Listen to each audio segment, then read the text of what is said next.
here. Before we do that, I'd like to have a motion to allow Commissioner Walker to participate by Zoom. So moved. A second, Okay. all in favor? Aye. Opposed? Motion passes. Welcome aboard, Commissioner Walker. Now if we can go around, starting with Commissioner Breezy. Mike Breezy, Commissioner, City of Largo. Barbara Hazelden from County Commission. Sorry, It's contagious. Pinellas, I know, Pinellas County Commission. Tom Reed again. Max McCann, Citizen Representative of St. Petersburg. Chris Shear, Pinellas County Commission. All right, thank you. Public comment, now's the time for public comment. Are there any members of the public who wish to speak? Seeing none, we will close public comment. Number 3, I need to have a motion to approve the July 16 minutes, meeting minutes. So moved. Okay, a second. All in favor? Aye. Opposed? Motion passes. Next up will be the Access AI Customer Service. We get a real human, Chris Macklin. Yes, the Acting Mobility Director, who will walk us through this.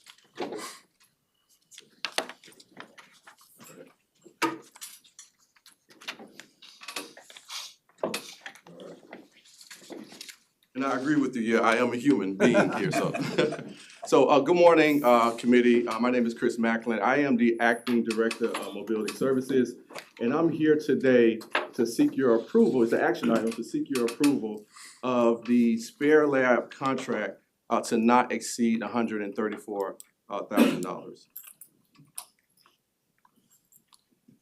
So 80% of our calls that comes in by our customers are called in by phone, okay? Our customer service and our reservation agents handles roughly about 32,000 calls per month. And that's not including abandoned calls or calls that we miss through customers being on hold for long periods of time. And I want to point out our customer service and our reservation agents, human agents, they are doing a great job. However, they need help. And AI is the solution.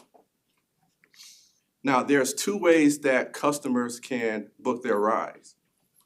They can book it by the phone or they can book it through the app, okay? And my department, we are very proudful of our customers utilizing our booking through the app feature. We started off about 2%, now we have moved up to 20%, so we're very proud of that opportunity. However, even with that being said, customer has increased the call value into our call center, which is putting a burden on our call takers currently right now, okay? So, and also, it's also making challenges with our customers getting through the lines to get to a live agent. So, Spare Lab, which is our software that we handle our access and MOD rides, they came to the table with a solution, AI voice. And with the AI voice, it's also going to improve the customer experience once we implement this initiative. Now, you may be saying, Chris, what is AI, right? AI is a robot that's going to take calls to assist, now I want to be clear, to assist our customer service agents and our reservation agents, okay? It's going to take the call and it's going to target the calls that are on hold for long periods of time. That's what we really, really need the help at, okay? So it's a robot that's gonna take the call, and through our RingCentral platform, and our RingCentral platform is our phone system platform. So how does this work? AI is going to accept the call, it's gonna gather the information from the customer, and let me point out this feature here.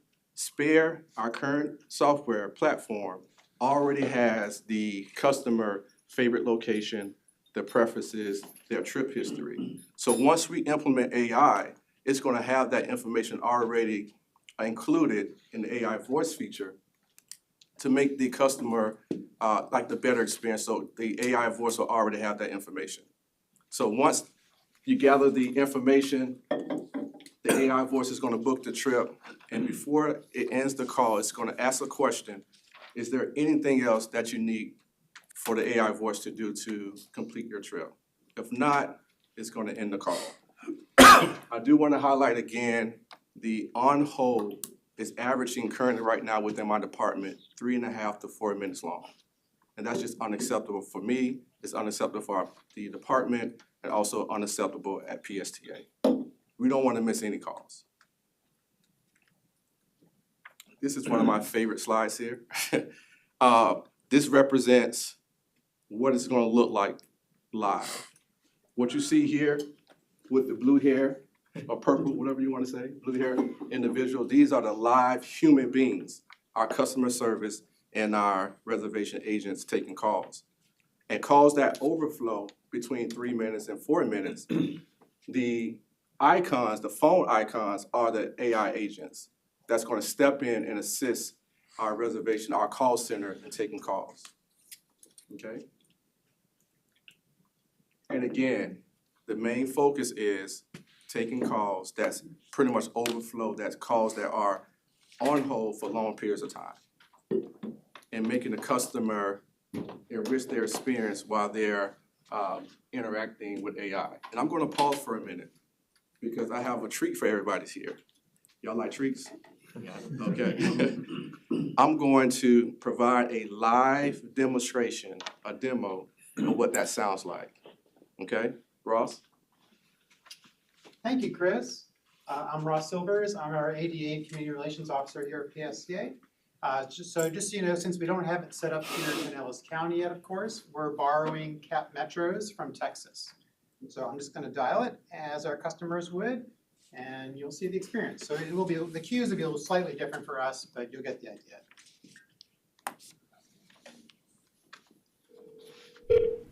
Can you guys hear? Yeah. Okay.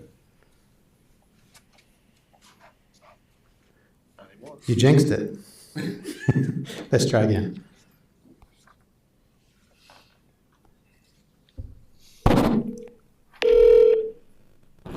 Hi, I am your AI assistant. I can help you book trips, cancel trips, leave reviews, or check on ETAs. You can start by saying book a trip, for example. Well, good morning. Good morning. How can I help you today? Are you looking to book a trip or do you need help with something else? I am looking to book a trip. Can you help me, please?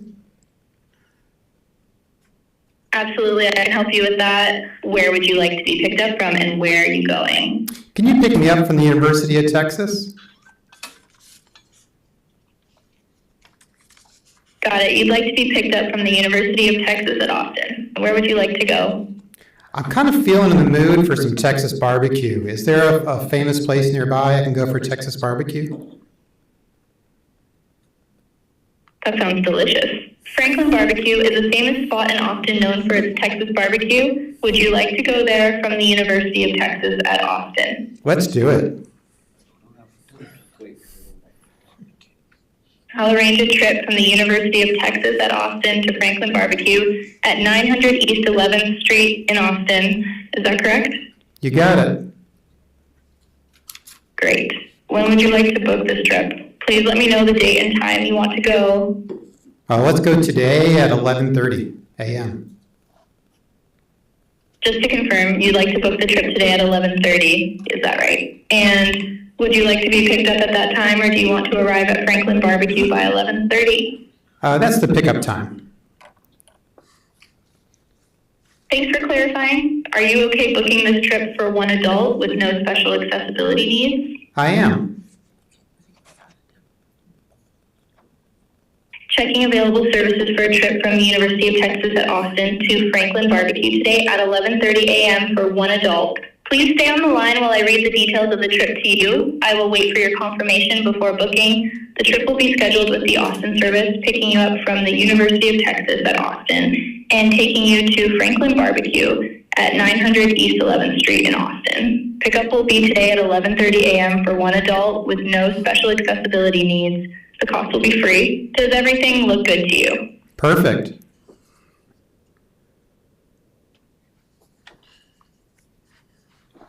Booking trip from University of Texas at Austin to Franklin Barbecue for one adult at 11:30 a.m. today. Your trip is all set. Would you like me to book a return trip for you as well? There's no advance booking required for this service, so you can book a return whenever you're ready. No, it's okay. I'm good. Thank you. glad I could help. Have a great time at Franklin Barbecue. If you need anything else, just give me a call. Goodbye. Goodbye. All right, thank you, Ross, All right, for thank that you. demonstration. Now, you may be thinking, can we start it today? No, we can't start it today. We can, but with your approval. But that was a very thought out, clear, concise interaction with a live AI voice agent. So with that being said, let's talk numbers now, right? There would be a cost saving. But before I even get into that, we have about 30 human agents currently right now that works for PSTA. And they handle roughly about 390,000 calls per year. Now, if you break it down, that's 1,200 calls per day. And if you break it down even more, that's 13,000 calls per agent, per human agent, right? Now, AI can handle 2.5 times more than one human agent.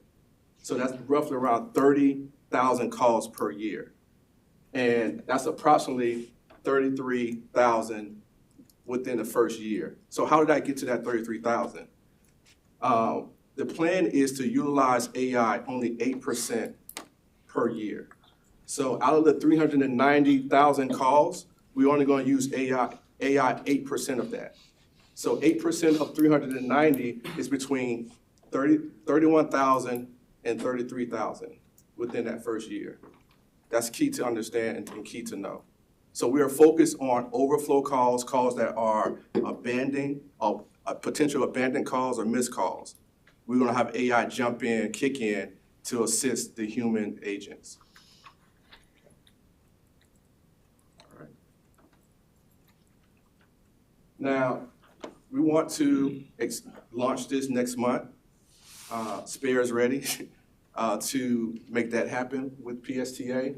And my department is committed to make sure that we monitor the AI voice each month, each week. We meet with Spare every week. So we'll be monitoring the AI progress as we move forward with this initiative. Game changer, right? And I think there's only two other transportation agencies, what Ross was stating, under Spare that's currently using this and is very successful. Again, I'm seeking your approval of 130 to not exceed 134,000, and I can open up the floor with any questions. Anybody have questions? I've got one. Would a customer have the ability to choose to go straight to the AI instead of going to the humans? Great question. At any time of that conversation, the individual can choose to move from AI voice to a human. So yes. But reverse, so if they call Yes. in, can they just go and say, I'm just gotten so used to using the automated features, I just want to go straight to that? Absolutely, yes. So there'll be options, yes. Yep.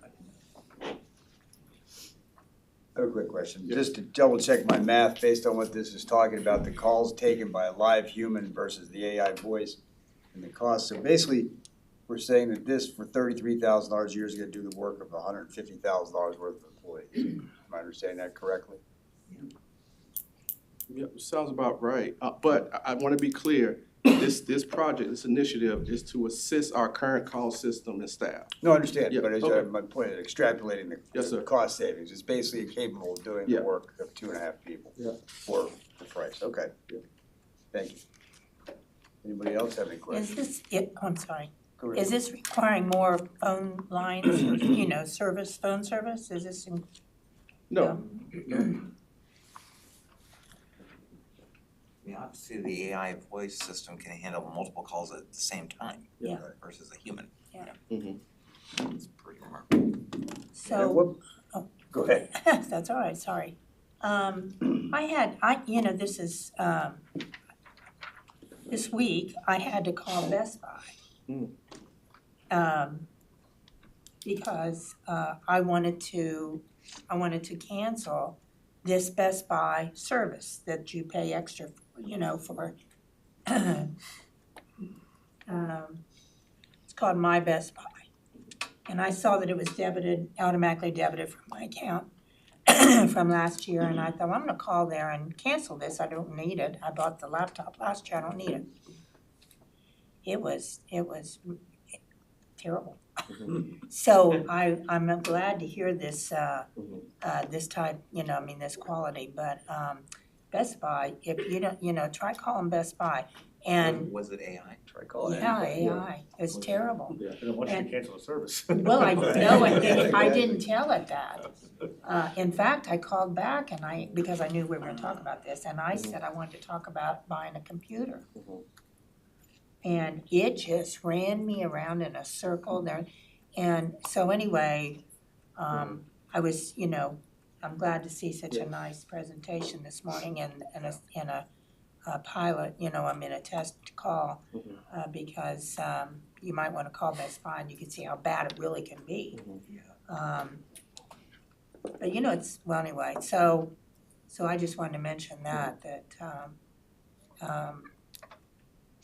have you talked, so that's Spare that's out there in Texas? That's the same company? Yeah, currently right now, we have, Spare has a agency, in Dallas called DART, and also Austin, Cat Metro had already implemented, the Spare AI voice and very successful out there. Yeah, Spare approached us like a year ago or about a year ago.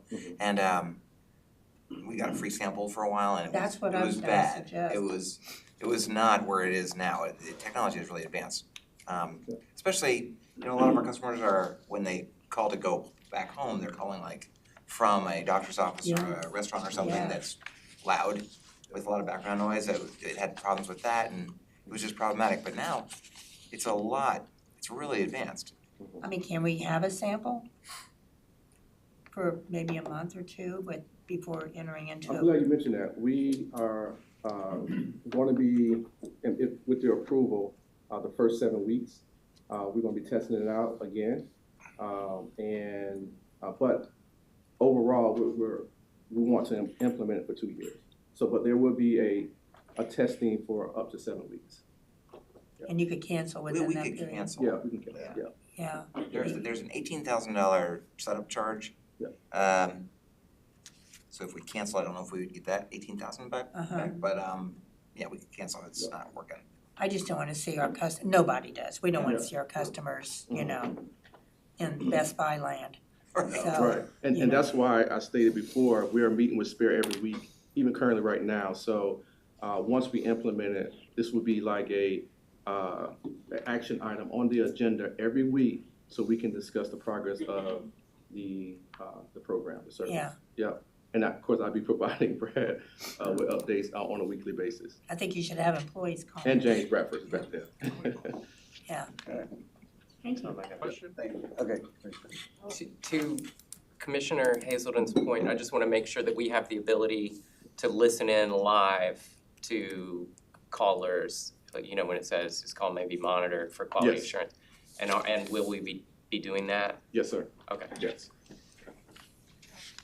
Mr. Shearer, you have a question? Oh, yeah, I believe that Rob was the first though. Oh, Mr. Walker, welcome. Thank you for letting me zoom in.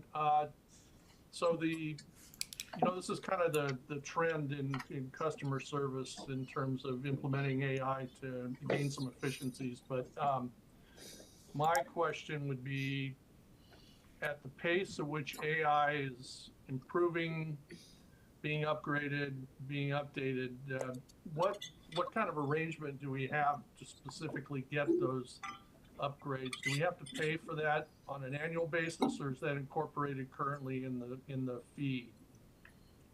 Yeah, those features, upgrades are updated currently with the implementation plan that we are going to implement next month. So there's not going to be any additional fees. Is this like an annual subscription, or Yes, is there? Okay, yes. and that would be that's all inclusive in that subscription fee. Yes, sir. Okay, all right, thank you. And I do want to point out again, we did have another demo, and it's in regards to someone that had speech challenges, and it was hard for them to kind of talk about or explain their trip, and AI was able to pick that up. So even with individuals that have challenges with speaking, AI is already built into their system that they're able to understand someone with like a speech impediment. Commissioner? So, yeah, I'm just a little confused, the contract amount for 134, is that for 2 years, 1 year? 2 years. 2 years, okay. Yep. Is it already been incorporated into our projected 26 budgets? Yes. Okay, that's good to know. I love the idea, I think it'd be great Mhm. to do.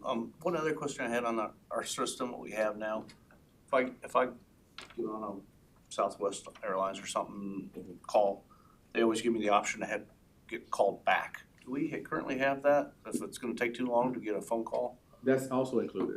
that they'll do that? Yes. Okay. Call back, yes. I really like that, cause like I say, Yeah. okay, just call me back. It's convenient.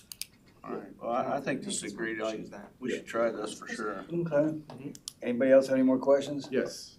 Chris, mention too how useful this will be when there's hurricane evacuation and we may have a challenge getting our human call takers. So, great, that's a great question. So, at times, humans are doing, hurricanes, or they may even get sick, or even take vacation, and they're not available. AI will always be available. This is the greatest employee Yeah. ever.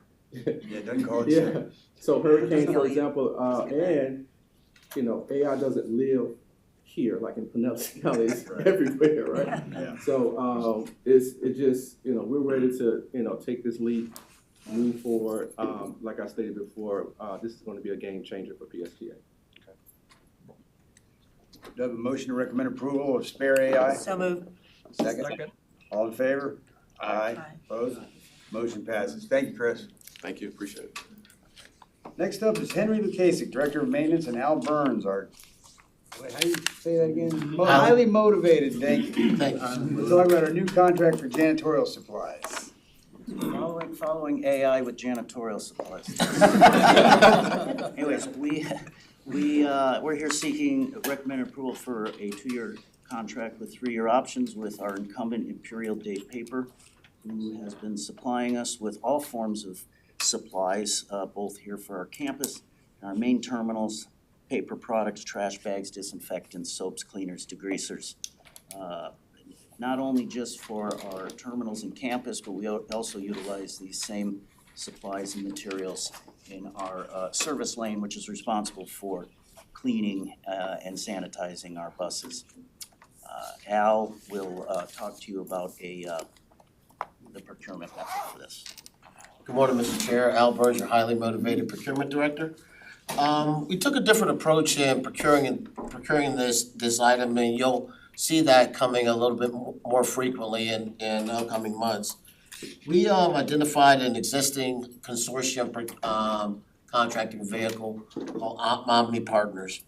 The Omni Partners is between Region 4 and the education between the state of Texas, and Date Paper was named in their contract. So I guess bottom line, in layman's terms, we were able to piggyback off of that contract.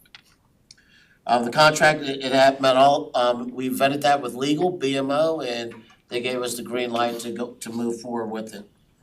The fiscal impact of this is operating funds, and once again, the recommendation is recommend approval of a 2-year contract for janitorial supplies with 3 one-year options with Imperial Date Paper for a total contract value not to exceed $850,000, and authorize the CEO to exercise the 3 one-year options. If there's any questions, Henry and I will be more than happy to answer them. The last point I will mention is that the 850 over the 5 years works out to be 170,000 per year, which is on track with what our projected usage is, both for this year and the next several years. Thank you. Do you have any questions? I do. I'm curious how this relates to our expenses in the past. Have we seen a lot of increase in this category? We've not seen usage increases per se in quantities of items, but of course, due to inflation costs, we have seen a marginal increase in the overall cost. But as Al mentioned, the incumbent vendor is looking to offer us actual de-escalation pricing over the life of this contract. So there will be a savings other than we're not seeing the total exposure to inflationary costs for these products. Yeah, can you tell me about that de-escalation option? Does that mean if we're using less, our costs go down, or if there are other cost savings? I'd like to speak on that, and that's an excellent question. In our commodity contracts, the majority of our contracts, we have an escalation clause. And where a contractor, at least once a year during the term of the contract, he can request escalation, meaning the prices of his product goes up. My team and I, we make sure that we have backup documentation to support that. If you come to us and you say, hey, this roll of paper towels is increasing by 15% and we want escalation, they accompany that request with documentation from the manufacturer to support that their cost goes up. I'm here to tell you that Date Paper, they've also done the actual reverse, and that works both ways, up and down. And they have provided us documentation saying, hey, we've received a decrease in our pricing, and we're passing that through to us as well. So great question, Max. It works both up and down, and it's incorporated in majority of our contracts. Anybody else have anything? Okay, can I have a motion to recommend approval of the purchasing of janitorial supplies? So moved. Second? Second. Thank you. All in favor? Aye. Opposed? Thank you guys, motion passes. Thank you, Mr. Chair. Next up, we have Lucian Campillo. Did I pronounce that right? Yes, sir, you sure did. Okay, Director of Project Management, take us over the no-cost easement agreement with Eckerd. Good morning. Always exciting to follow the janitorial supplies, but this is actually a pretty interesting one. We're seeking approval for that permanent easement with Eckerd College for the continued operation and maintenance of our infrastructure and passenger amenities. This easement allows us to have access to the parcel of land where our newest bus stop is going to be located. And just to highlight, this is the southernmost or really the first bus stop of our new Spark service that's going to be starting in October. It's also where the ground opening or service opening ceremony is going to be, so you get a chance to see it when we actually get it out there.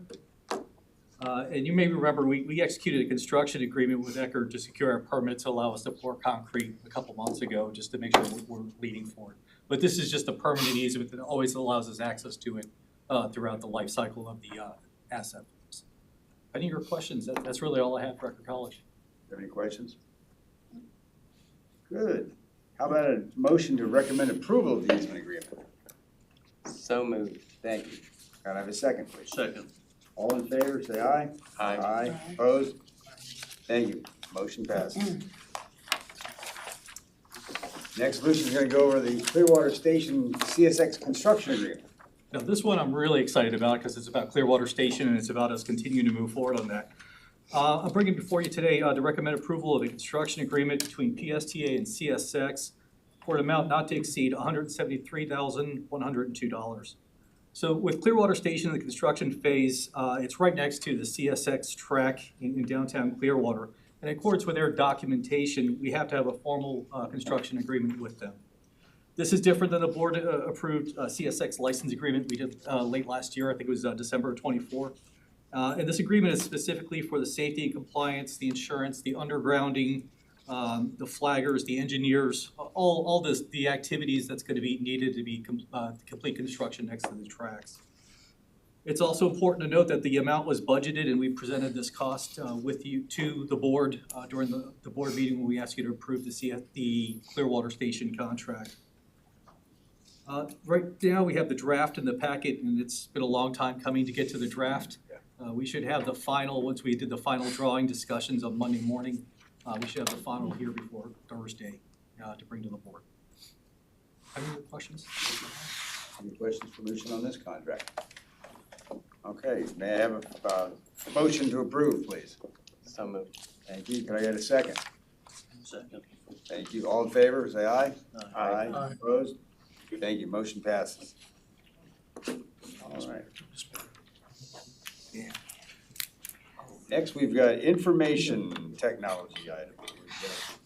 Henry and Debbie are gonna go over a detailed comparison. Yes, good morning, everyone. So,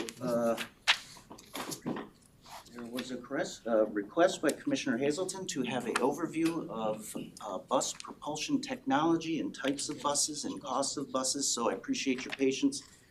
This is going to be a presentation that is going to be into several segments. One, we're gonna just talk about the PSTA fleet, what it's made up of. We're gonna move into a bit of a how it works with our different propulsion technologies, and then for the numbers folks, Debbie will take over and talk about that. So see how it all kind of intertwined together. We got a lot to go through. I always say over the 5 or 6 times we've given this presentation over the last 12 years I've been here, I like to keep the techno babble to a minimum and try and use analogies to try and describe some of the different differences on all of our different buses. So let's get after it. PSTA has a fleet of about 210 to 215 buses. There's a reason why it fluxes, it's because over the course of the year, buses are retired, buses come into service.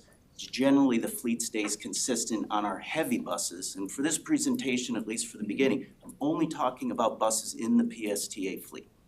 We'll talk about our contracted family of providers a little bit later on. Right now, we have a mix, a pretty good mix of both diesel buses, hybrid diesel buses, and of course, our all-electrics. First couple of slides are just gonna talk about real brief overviews. We all know what diesel buses do. They run on diesel fuel. That's what everybody knows. We have approximately 61 of those buses in our fleet. A lot of them are the trolleys that you see out on our beach runs. We have a couple of smaller buses that we use for our light passenger load runs. And we still have some leftover 2007 model buses that will hopefully be retired in the next couple of years. Obviously, from a cost standpoint, diesel buses are lower up front, but do have higher operating costs, which we will get to talking about in the how it works section. Hybrid buses, PSTA started buying hybrid buses in 2009 as a test experiment. They bought 5 total buses. I believe 3 were hybrid and 2 were diesel, just as a test. And then from 2010 all the way to present day, we are still buying hybrid buses. Again, they're kind of the middle of the road in terms of upfront cost, but there's a lot of benefits with hybrid electric buses. Obviously, acceleration is good. Fuel economy is much better than a diesel bus. We'll talk about why. And of course, we start getting into some of the features of a hybrid electric bus. It still has a diesel engine, just much smaller. We start talking about things like regenerative braking. Talk more about what that is. And of course, the newest additions to the fleets, which are the all-electrics, which you're seeing out. PSTA bought its first 2 all-electric buses in 2018, building off our experience of hybrid electric buses, because hybrid electric buses have many of the same components that our all-electric buses have. So we've had the experience of working with high voltage propulsion vehicles for the better half of over 10 years here as a whole. Electric bus is obviously quiet, they don't have engines, and of course one of the concerns is obviously when it comes to range, depending on the total battery size. So how it works. So diesel buses today are still very complex pieces of machinery. But one thing to remember about a diesel bus, total diesel bus, is everything on it is mechanically driven. Accessories are turned by belts on pulleys. Many things are gear driven. The engines have to be larger. Typical size of a diesel engine in a transit bus today is anywhere between 8 and 10 liters. Think dump truck size, right? Or semi tractor trailer type size engines. Obviously, the bigger the engine, the more fuel it will consume. Typical diesel engine in a transit bus only gets 4 miles per gallon. Obviously, being that everything is mechanically driven, even the transmission, That obviously requires a lot of horsepower, so we call those power robbing components. That's your power steering pump, that's your alternator, it's your water pump, it's your hydraulic pump, it's your radiator fans. All those things are attached to the engine in some way, which require fuel to turn the engine to turn all these components. One other thing I want to talk about is one of the complexities of all diesel engines today, whether it's in your pickup truck, whether it's in your medium heavy duty truck, or whether it's in a transit bus, is since prior to 2008, okay, diesel engines ran unregulated in terms of emission compliance, all right? Unlike our automobiles, which basically saw the introduction of catalytic converters going back even as late 70s, all right? Now, being said, all right, the differences between a gasoline engine and a diesel engine in terms of emission reduction is completely different. So as you can see over here, in 2008, we started using the term exhaust after treatment systems. And I want to spend a little time talking about this because a lot of what goes into the cost of maintaining a diesel engine is the after treatment systems, all right? So again, think catalytic converter on your car.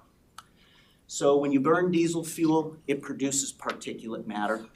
So we have a filter that collects it, which then gets sprayed with this new fluid. You've probably heard it as of late, diesel emission fluid, to interact with the exhaust gases in the mixture.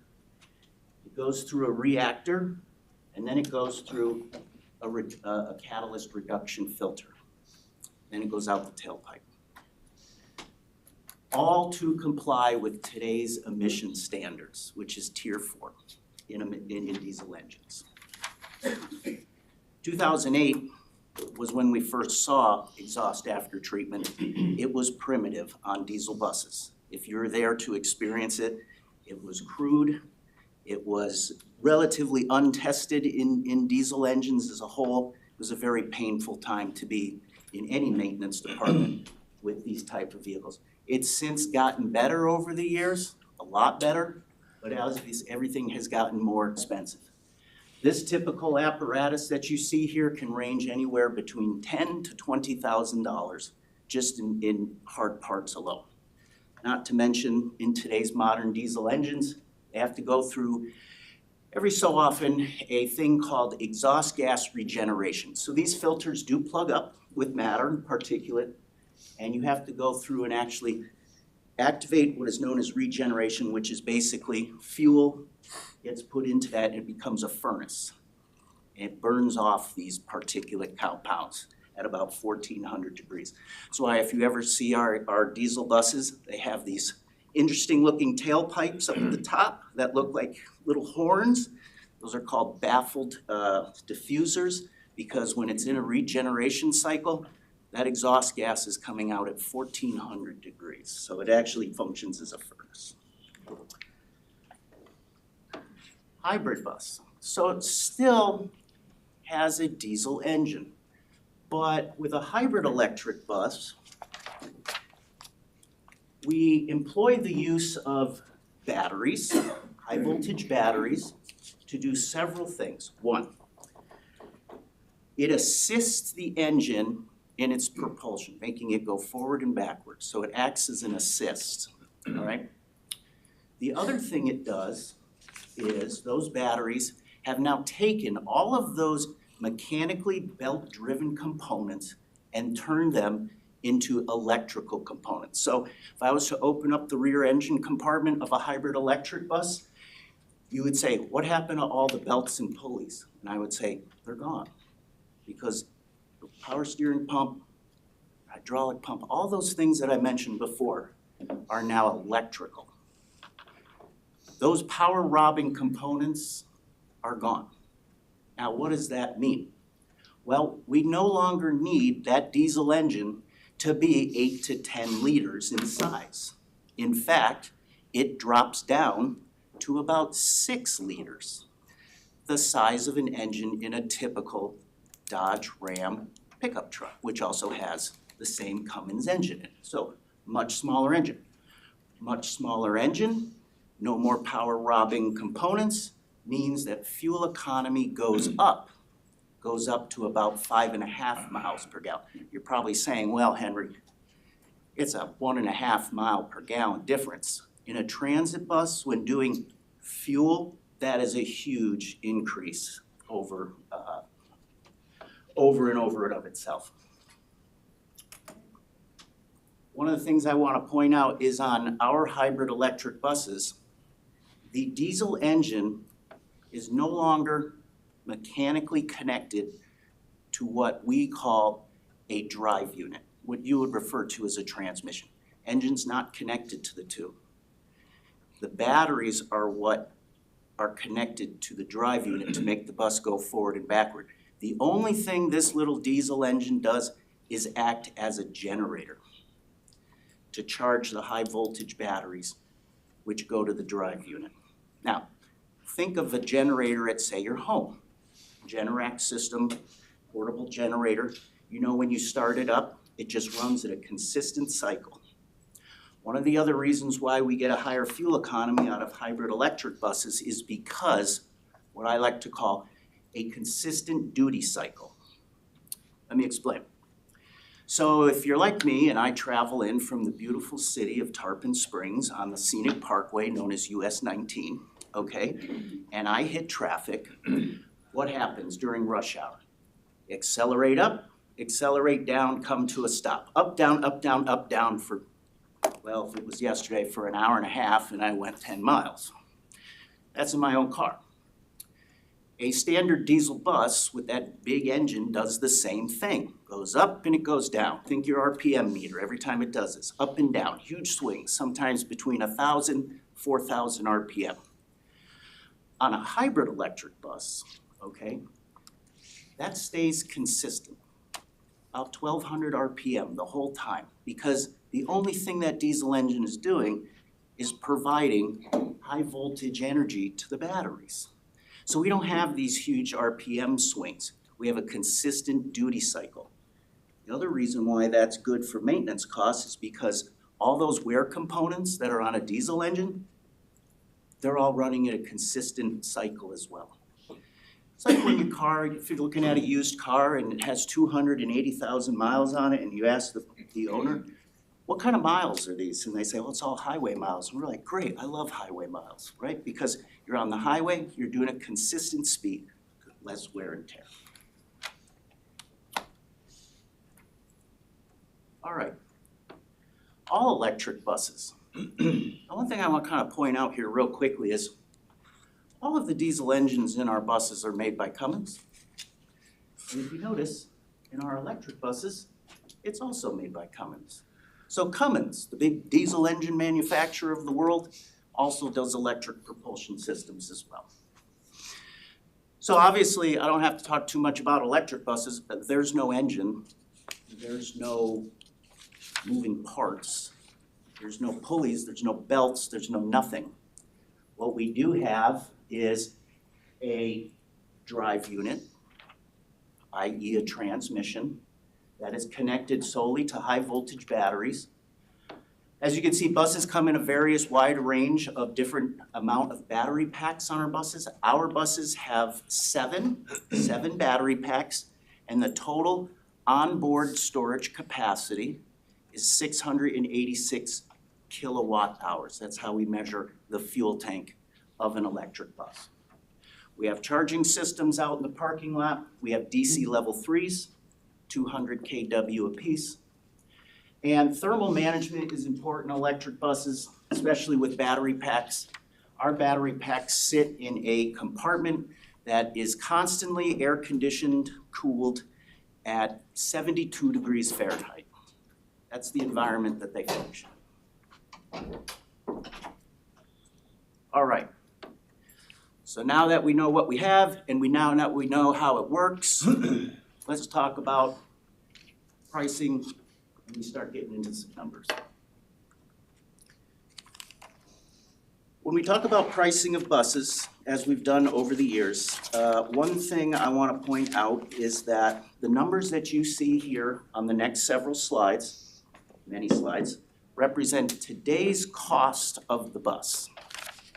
It fluctuates because of several things, mostly due to what is known as the producer price index, referred to as the PPI. Think of it as the inflation rate for building a bus, right? And that comes from the Bureau of Labor and Statistics, and it's published every 30 days, so there is an inflation rate. The other thing I want to point out is the prices you see here are what we refer to as turnkey from the factory. So you can order just a plain bus, nothing on it. And you can come back after the fact and install your own stuff and whatever. We like our buses turnkey from the factory so that everything is installed at time of build and warranted from the manufacturer. We call those turnkey costs. So all of the GPS systems, the camera systems, the fare boxes, the Wi-Fi, all the stuff that makes it a PSTA bus goes into the cost of each bus. Now, one thing I will point out is that after 27 years of being in transit maintenance, I never thought I'd see the day that heavy-duty transit buses are basically $1 million. But if I was standing here in 2006, I'd be asking to purchase buses for $400,000. And you can kind of see over the last 20 years just how much costs have gone up over time. Excuse me. A lot of that has to do with the increased efficiency of the diesel, doesn't it? This Ask that again. price increase on the diesel. Diesel engine costs have gone up in price because of the stringent emission requirements that that's what have I- gone on that's since what I over the thought. last 20 Of years. this part of it, yeah. Absolutely, absolutely. I can tell you since 2008 to present, we got one more. Now, I know what the EPA is saying right now, repeal of certain emission laws. But we're looking at the 2027 emission requirements coming out, the final tier. That probably adds about $8,000 to the cost of a diesel engine, just at time of build, yes. Obviously, we'll reiterate that it's the lowest upfront cost of the three types of vehicles we're looking at. And yes, PSTA does have existing fueling and diesel emission fueling equipment. Hybrid upfront costs, that's about the right range. It's higher than diesel, lower than electric. And of course, the infrastructure is the same as the diesel. One thing I want to talk about is though, even though we have existing fueling islands out there with on-site above-ground storage tanks, it's a lot of maintenance that goes into petroleum refueling operations, pumps, nozzles, tank inspections, tank cleaning, making sure that the microbe that lives in the fuel water line of diesel doesn't come back, okay? If you've never experienced that in a fleet operation, it would devastate your fleet. It shuts down your buses. There's an actual microbe that lives in diesel fuel. I grew it on a windowsill in my office to show that it existed once. And then, of course, there's the tank replacement that you have to go through every so often. It's about every 30 to 35 years, depending upon condition. Electric buses. That's the cost present day. Obviously, it's the highest upfront cost out the door because of the battery technology. And of course, as folks know, we have had to install charging stations and improve our electrical grid infrastructure from the street. Now, one thing I want to point out is that multiple buses here share multiple chargers. So we have 81 electric buses. We only have 62 chargers, right? If we were to buy more electric buses, we wouldn't buy any more electric chargers because we don't need them, because multiple buses can use multiple chargers at the same time. All right, let's get this all into an easy to look at table. So what you're looking at is basically a menu of what is available today to PSTA. Now, typically heavy transit buses are available in the standard three sizes, 30-foot, 35-foot, and 40-foot. We did not look at 45-foot motor coaches. We did not look at 60-foot articulating buses for this analysis. As you can see with diesels, those are the average prices today, turnkey, once again, out the door for all three forms. You'll notice that for hybrids and electrics, there is not a 30-foot bus option available.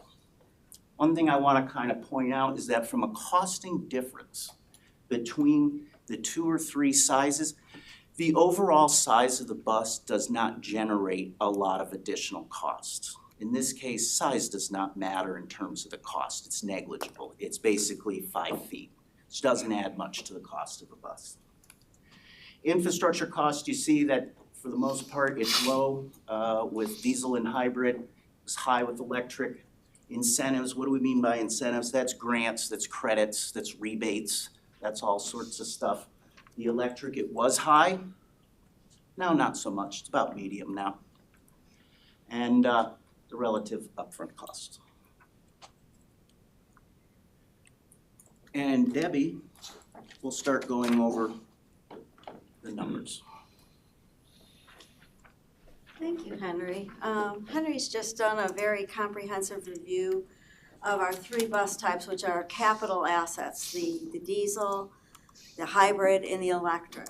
And what I'm going to do is move away for the moment from the capital and talk about the operating costs, build on that with the total cost of operation, including infrastructure and including the whole life cycle costs of a bus.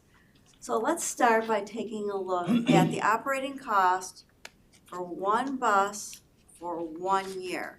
So we've got three columns up here, diesel, hybrid, and electric. This includes your cost of maintenance, your cost of propulsion, which is your fuel, whether it be electric or diesel fuel. And we've got all the costs listed out here. When we get down to the bottom line on the cost per year, the least expensive cost on operating a bus is the electric bus at $36,500. As Henry said, we have fuel savings that occur with the hybrids and the electrics. Matter of fact, through the end of July, just in this year, comparing this year from October to end of July, we have saved 257,488 gallons of fuel. That is saving us $17,610. So $617,000. Back in March, I calculated out what our fuel savings were at that point in time, which was around $250,000. I said, I would expect by the end of the year we'd be close to 500. We've already exceeded that through the end of July. So that makes a difference on the operating costs. Are you calculating the cost per propulsion on electric? Say that again? How are you calculating the cost for propulsion on electric? I'll answer that. We actually put MPGDE up there just so you can get a comparison to liquid fuels such as miles per gallon. The way we do that is we use a formula of 2 kilowatt hours per mile, right, times the number of miles, times what the cost per kilowatt hour of electricity is. For the purposes of this analysis, it was 20 cents per kilowatt hour blended. Is that for charging, or are you just calculating what the battery's producing? No, that's actual charging. Okay, that's what I was wondering. I figured it was probably the cost to charge it. Cost to charge, okay. yes. Does that include the infrastructure of charging, the fast charge? We've got a slide for that. Yeah. Pardon? We have a slide for that. Okay, thank you. Good question. What size bus is this based on? This is based off a 40-footer. The 40-foot bus? Yes. Thank you. Slides moving forward will be based off 40-foot buses. So here at PSTA, we keep our buses longer than FTA's useful life. FTA has a useful life of a bus of 12 years. When I first got here, Henry and I spoke, and he said, Debbie, we've got this huge glut of buses that came in on an earmark, and we need to be able to get past that hump and we need to really put our thought and process into extending the life of the bus. We don't have to get a new bus at 12 years if we don't need to. So we've extended our buses out, I'm using 15 years, but we've extended it out a lot longer than that. But what we do during the course of a life of a bus is we do have costs that remain for overhaul costs. So that means we go in and replace engines, transmissions, batteries. Here at PSTA, Henry's team has done a magnificent job, you'll see a little bit later, of becoming sort of manufacturer certified to be able to work on our buses without having to send anything out.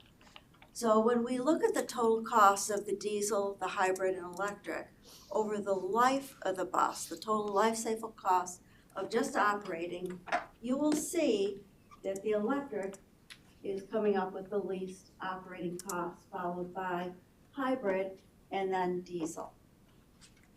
But as you've pointed out, there's additional costs that go into this. What I did on this chart is I try to put in what the funding sources are for each of these. So this is a total cost of ownership of one bus over its life. So we've got the diesel, hybrid, and electric. Those are paid for with federal funds, the capital asset. Infrastructure costs, I've got a little fake number up here, I'm going to admit it. Under diesel and hybrid, I've got 0. We are going to need to replace those fuel tanks that have been in there since 1984, Henry, I think, at some point. I don't know, it's been in there a long time. I don't know honestly what that cost will be to replace those above ground tanks, but I know it'll be expensive. But just for argument's sake, I'm putting a 0 in as a placeholder for now. We have on the electric infrastructure cost, that's the cost per bus. So we're going to be getting some more electrics and hybrid buses in shortly, so that cost will go down per bus. When we take a look at that from the capital cost, the infrastructure cost, your cost of maintenance, your cost of propulsion or fuel, the overhaul cost as it relates, now we're looking at hybrid is the least expensive, followed by diesel, and then electric is most expensive. Again, this does not include anything related to replacing our tanks, which we know will be coming. Now, funding is important, and it's all taxpayer dollars. It's something we've talked a lot about here. It's all taxpayer dollars. I don't have control over the federal government. They love to give transit money for buses. If they're giving it, I'm taking it. However, what's important here is what we pay for with our local dollars, our local taxpayer dollars. So if I can do anything to cut those costs, which we have, as I just mentioned, I'm going to be saving the local taxpayers' dollars. And we were able to cut a significant amount of money out of next year's budget on fuel. We were able to lower our millage rate. So that's why it's important where the funding sources come from. Now, the other thing that I am looking at is on tax credits. It's going to be ending soon, but there's tax credit for electric buses, $40,000 per bus. Learned yesterday a lot of caveats go with that. But just in 2024, we bought 22 buses. That would mean we'd get a check back in the mail for $880,000. There's also rebates as it relates to the electric infrastructure. As we look forward to anything we do with solar panels, that's 30% back on that. So we're looking at everything as well to get money back into PSTA. What I find really interesting about this program for government is that I just had that bus paid for with federal dollars. They don't care, the federal government doesn't care that I'm basically what I would term double dipping. They paid for the bus and now they're going to give me a $40,000 check back for each bus. Again, it depends on a lot of grants and things, but I'm very excited to see what I can put into our savings account here at PSTA with this program. With that, I'm going to turn it back to Henry. Thank you, Deborah. So there used to be an old saying that is, if you can fix it yourself, it saves you money. And that's where I'm pretty proud of the maintenance department and the experience that we have being able to be self-sufficient, self-reliant, and self-independent to make sure that these buses are maintained over the full course of the 15-year life cycle. As Debbie mentioned, we've just retired buses from 2005 and 2006 that are 20 years old, all right? So that all gets with experience. Obviously, I'm very proud of the fleet division, I'm proud of all of maintenance, but our technicians are highly skilled and trained. Even though we have new buses, we are learning how to rebuild them. There used to be a period of time where you rebuilt things in fleet maintenance shops and then things kind of migrated away from that. You just threw the part away. We don't do that with electric buses or hybrids or any other thing.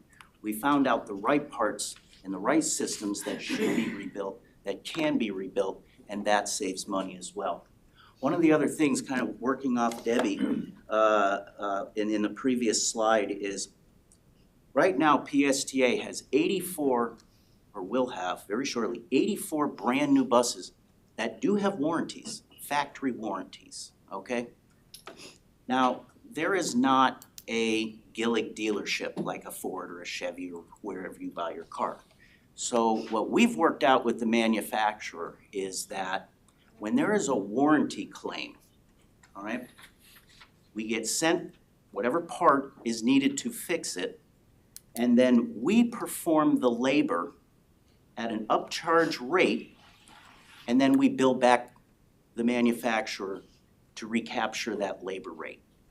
So we're not working for free. Now, warranties are great. I love them, but eventually, like all good things, they come to an end. And that's where, with the experience that we have maintaining high voltage propulsion vehicles, right? There's well over 70 years of experience combined in the staff maintaining these types of vehicles. That's where, when you can fix it yourself and not have to rely on field service or the OEM or Cummins or anybody else, even down to that we are able to rebuild the batteries ourselves properly in compliance with those manufacturers, that's where you save the money. That's where you save the money over the long haul. We in the PSTA family have many contracted service providers. Some of them are right here in this room who will be giving presentations at the next meeting. And those providers also have vehicles that range all over the spectrum. Big vehicles, small vehicles, vans, trolleys, automobiles, sedans. I don't think they have e-scooters or stuff like that, but from real quickly, they range from gasoline to diesel. Jolly Trolley has CNG. So when we say that over the full course of the PSTA family of services, both here at PSTA, but also those with our providers, it runs the full spectrum over the 600 plus vehicles of all fuel types, all vehicle sizes. That's why it's one of the biggest and I think greatest representation of a true mixed fleet.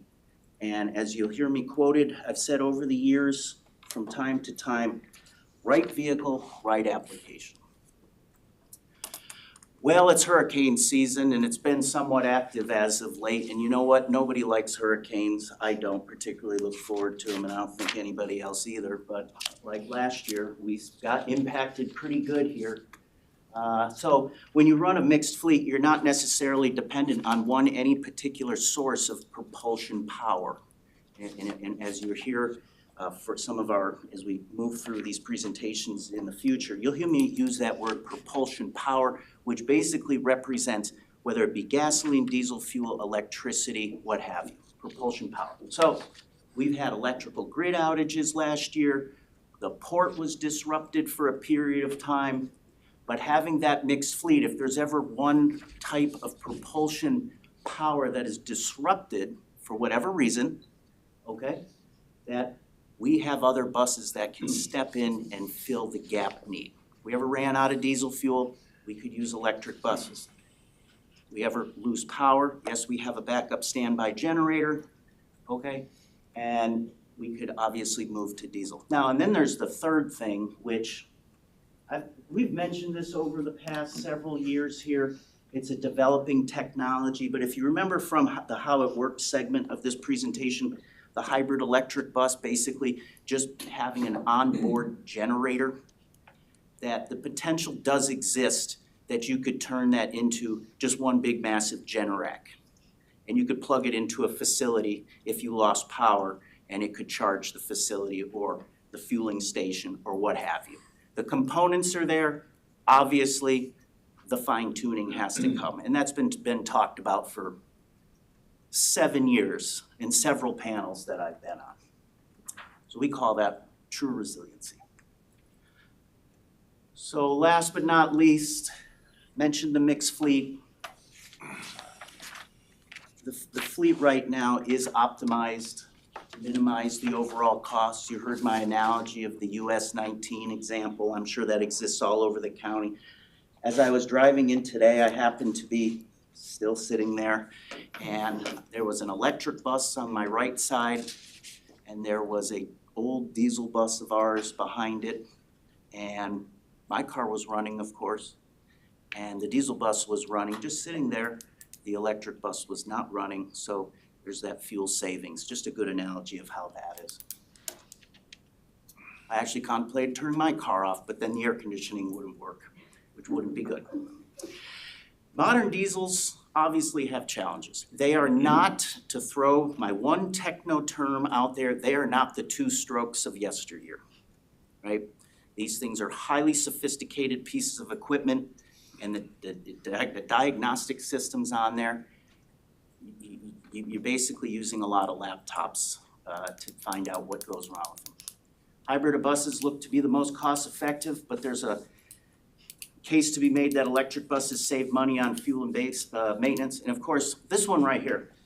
You know, I spend a lot of my reading time, free reading time, not reading novels or anything fun, but basically keeping up on the latest propulsion technology. I want to throw a couple things out there in case you have some free reading time of yourselves.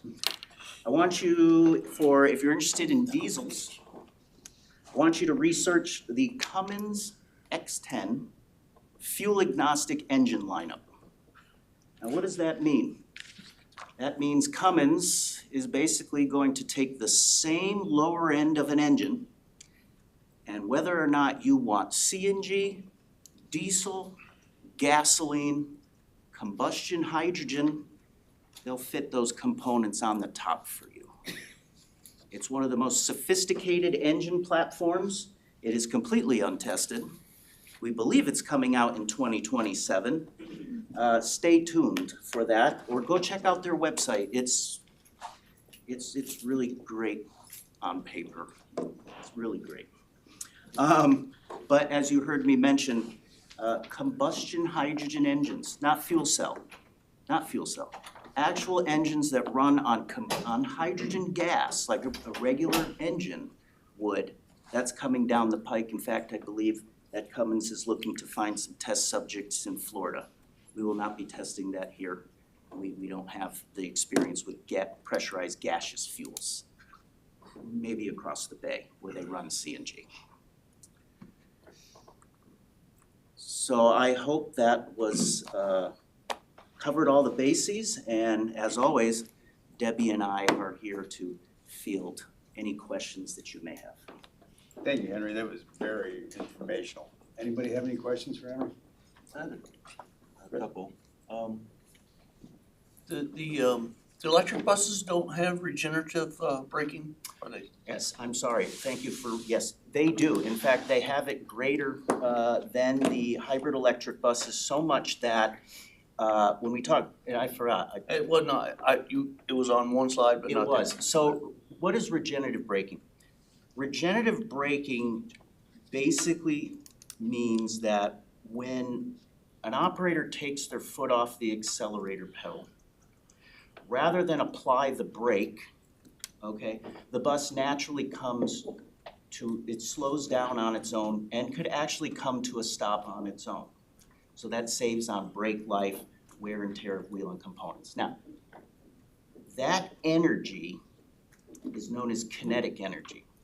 And it's able to be captured by the hybrid and the electric components and recharge the high voltage batteries. So the hybrid buses have that, but the batteries don't really, there's not that much battery storage. Now on the electrics, to answer your question, Commissioner, that energy is actually able to be stored and increase the operating range of the electrics. I'll put that into some numbers. The regeneration recapture rate on an electric bus is about 37%, meaning that for every 100 kilowatt hours that is consumed, 37 kilowatt hours are recharged just through the regenerative braking, not plugging into any charger. I was hoping they did. One of the complaints I get from our traffic and public works is that the electric buses really tear up the roads. Is there a big difference between the weight of an electric bus, all electric, and a hybrid? The answer to that question is there is about a 15,000 pound difference, It is significant. heavier on an electric bus than there is on a hybrid or. And they say on the corners, you know, those big electric buses are really tear up the pavement because they're so heavy. Well, most of the roads that we've been traveling on in the PSTA route system have been traveled for years. Certainly, we try and stick to routes that have that design for the roadways. Certainly, they weigh much less than what a commercial 18-wheeler weighs. Okay. But they are a little bit heavier. All right, and then just one observation I had, I think I got this right. The electric bus costs another $250,000 more than the hybrid. It saves $10,000 a year, $10,800 in cost savings, so it would take 23 years on an electric bus to catch up to the savings on the cost of a hybrid. So I got the hybrid costs. You got it in here. Just trying to figure out which is the best, you know, the hybrid costs less, but the electric's more efficient, but only by $10,800 a year, right? So If you look at the slide 16 that shows over the 15 years of operating costs, the electric 675, the hybrid $1.6 million. So on the that's about- operating yeah. costs, I saw somewhere on one of the 300,000. slides, 10,000, the difference between the two would be 10,800. The electric's a little more efficient per year. But the cost of the hybrid is 250,000 less, so it'd take 23 years to catch up. I'm just Yeah. thinking, then on the total, it kind of does that, yeah. It's about $200,000 less and to upfront cost. And then even including the infrastructure, it's about net about $120,000 cheaper. STA fleet operating costs per year, whatever slide that is. Previous slide. 15.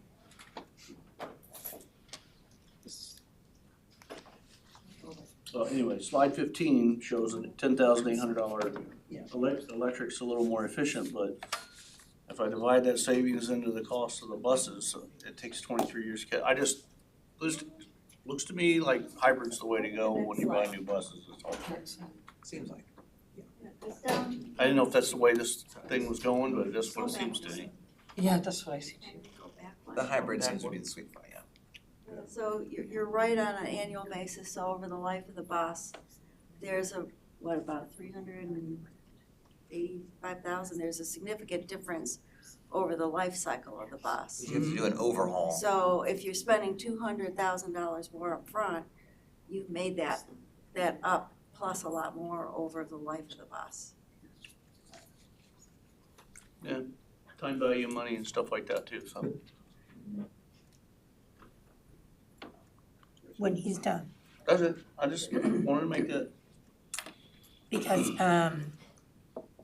I'm still not clear where the cost, but first of all, what is the cost of charging stations? Fast charge, 350. Roughly 250 to 450, I'm talking about, what is it, kilowatts? So the fast charge, in order to charge the bus as quickly as possible, as I understand it, as opposed to, it used to be you'd have to charge them for a long time. You pay more for the fast charge, a lot more. And you're buying fast charge chargers, correct? And so I Googled that yesterday. I don't know if that's a bad word, but it was looking like that the fast charge 350, which matches up our buses, would be between $1 million and $2 million. How much are the fast charge chargers? And then the total cost. You see up there, infrastructure costs, federal, electric, $344 per electric bus. Is that Per electric bus, so you multiply that. how many to a bus? How many to a charging station then? Well, the total infrastructure for the chargers, the fast chargers, and all of the electrical upgrades that Duke Energy did was just under $20 million total. About 10. What's the question? Total cost of the electric infrastructure. Oh, plus chargers, it was, I'm looking now. 15 million. Is that loaded into this? Yes, and then comparison? Henry divided 15 million or whatever by the number of electric buses to get to 344 per bus. So when we get Per the bus. next round of 13 buses coming in, of the electric, we've got 9 hybrid coming in, cheaper, and then some electric coming in, that cost per bus will go down, because we're not gonna add any more chargers. How long did the chargers last? Or do we know yet? 15 to 20 years. So That's the agreement we made with the charger manufacturer. The 344 was basically the total number of buses, electric, divided by the total costs of chargers plus installation, and it works out to be 344. Chargers plus what? The installation and Oh. construction. So because we have more electric buses than we do chargers, the cost for all of that is actually reduced because it's spread out over a Yeah. greater number of buses. So how many buses do you figure can use a charger? I mean, as far as 3 to 4 per charger. a day? Yeah, it's continuous. There isn't a finite amount. We can just keep rotating them out over and over again. And it only takes 3 to 4 hours to go from, 0 to full state of charge, so it's very quick. So the cost of a charger though is how much? $153,000. Oh, that is, for the fast charger? The charger itself is not the real major cost, it's the Duke major transformer things out there. Yeah. So the charger itself is included in that 344. Yes. Okay. I will throw out one other last point, which is we take advantage of Duke's time of use rates as commercial account. So we have on-peak, which we try not to use at all. We have off-peak, and then they have what is known as super off-peak for us between the hours of, say, 1 and 3 a.m. That's where we spend most of our time charging. So when I say blended cost per kilowatt hour, that's where that 20 cents comes from.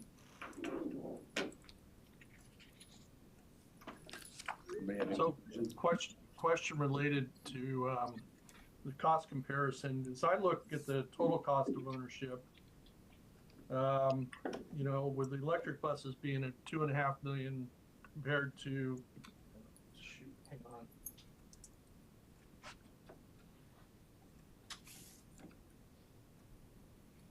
Compared to the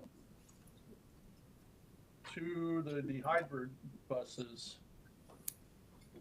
And then starting to look at the funding sources, would it be safe to say that we are being incentivized on our electric bus purchases to make this cost effective against a hybrid solution?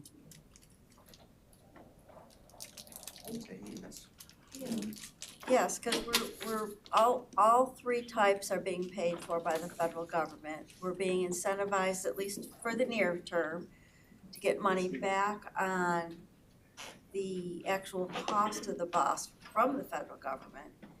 And then just looking at the operating cost, which is local money, I'm kind of looking at that as saying, that's something, if I can lower that cost and lower the millage through efficiencies, through the hybrid and the electric, that would be good. I think that's- Okay, that makes sense, because if you look at the operating cost, and if that is what is being funded by the taxpayer, then there is a significant difference between an electric and a hybrid. I guess where this would get to the point of not making sense is any reduction in incentivization, the subsidy that we would get from the Fed. Right. Right. Okay. But that said, Absolutely, this is a really interesting presentation. Thank you. Anything else? Yeah. To Commissioner Walker's point, if we do this again, I don't expect to hear these numbers right now because it's a little bit complicated. I'd be curious to see the total cost of ownership isolated for local tax burden across the fleet, because I think our first obligation is to the residents of Pinellas County.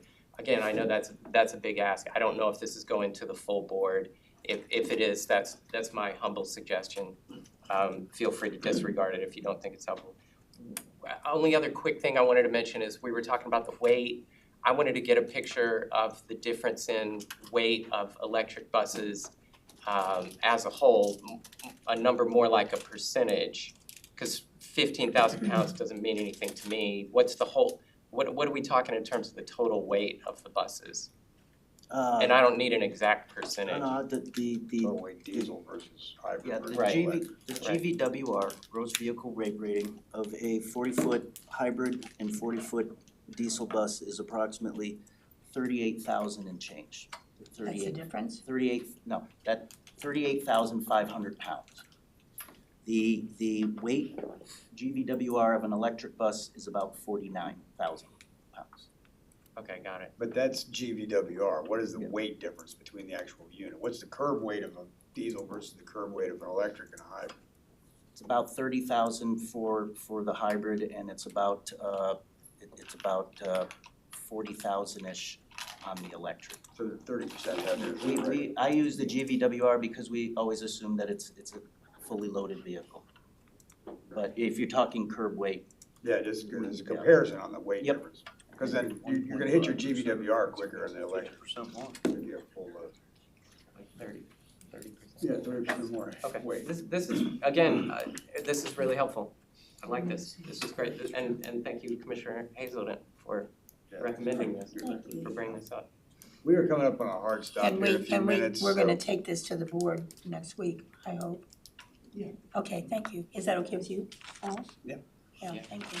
So, We get to not sit trying through to it rush again. people, but we have another, excuse me, we have another committee I starting know. right behind Okay, us. So thank you. unless we have anything else for Henry, I'm gonna try to get on to the reports. Anybody else have anything else? Okay. Henry, thank you so much. Debbie, thank you so much. It was a great presentation. A lot of work. Now we'll have Devin Deal come up and give us our historical analysis for ridership. Thanks, Devin. Thank you. Good morning, Finance Committee. My name is Devin Dio, Planning and Data Analyst Manager. And as you know, this year, PSTA has been celebrating 40 years of operation. We have our nice little soup pins that maybe some of you have received. And also our great marketing communications team is putting together a PSTA history book that you should have very soon, hopefully by the October board. And so in that same theme today, what I'm gonna talk about is 40 years of ridership. There's a lot of things that influence ridership, some in our control and some out of our control. And we're gonna dig into that a little bit and talk about where we stand, or how we deviate from those national trends, some of the local impacts, some of the national impacts. First of all, what you see here is 40 years of PSTA ridership from our inception in 1984 all the way through to 2024 in a line graph. We started at about 9 million rides in 1984, And we had a peak of nearly 15 million in 2015, following that climb after the recession in 08. And now climbing out of the pandemic, we are at about 10.7 million rides for fiscal year 24. And for fiscal year 25, we're on track to be slightly higher. I believe right now we're about 2% above fiscal year 24. And when you look at this graph, there's probably a few things that stand out. I'm sure most of you could point to some major national events or even local events that might have influenced some of this. What you see here is our ridership stacked up with nationwide transit ridership divided by 1,000. So nationwide transit ridership in billions lines up really well on a graph with our ridership in millions.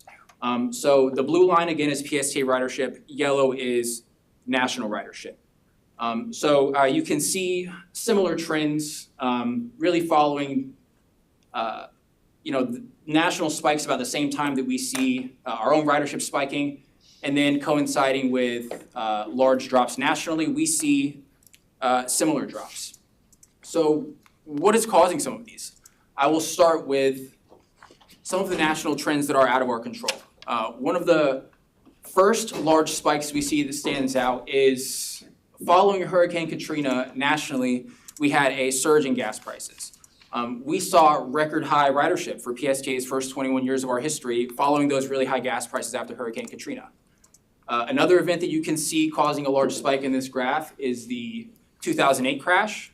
You can see our ridership kind of climbing up to our peak in 2015 following that recession, and then climbing back down as the economy was recovering, and then you see another steep drop after the pandemic.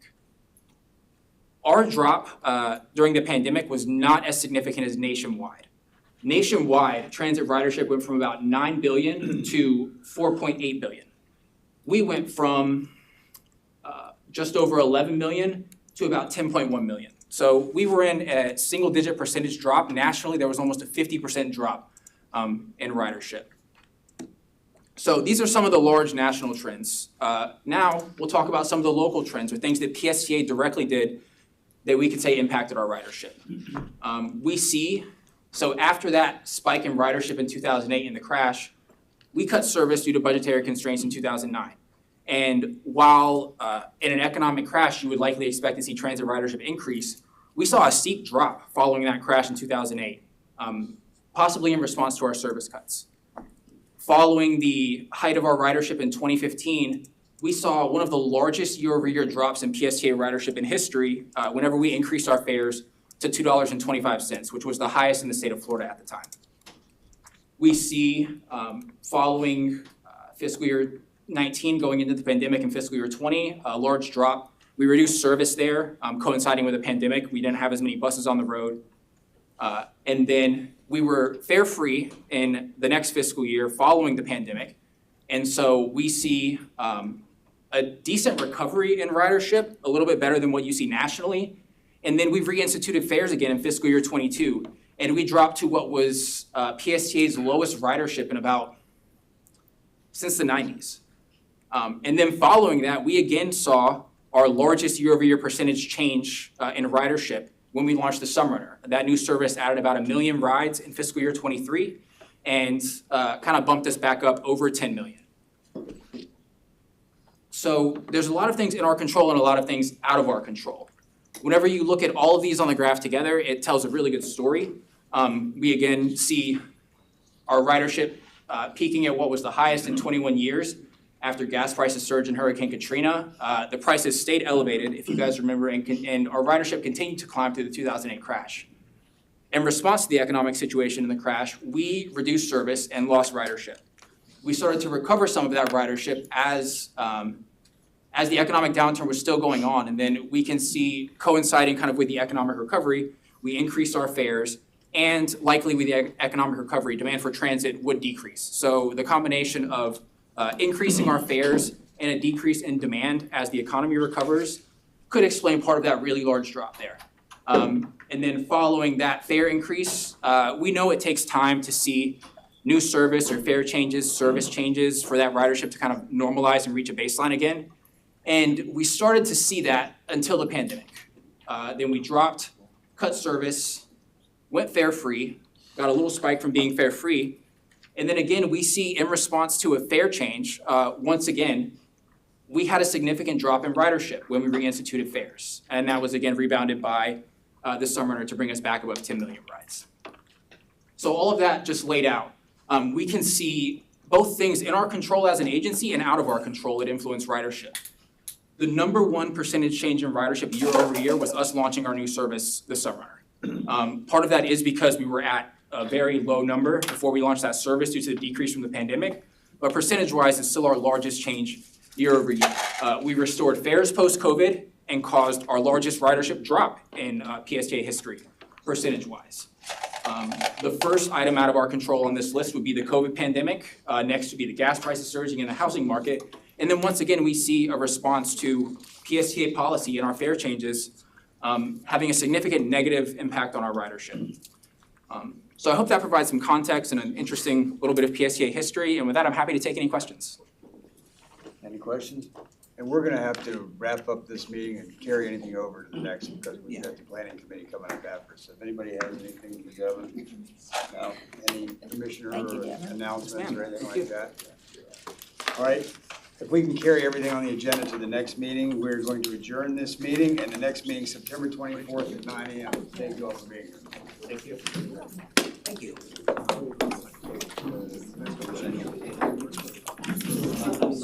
Mill.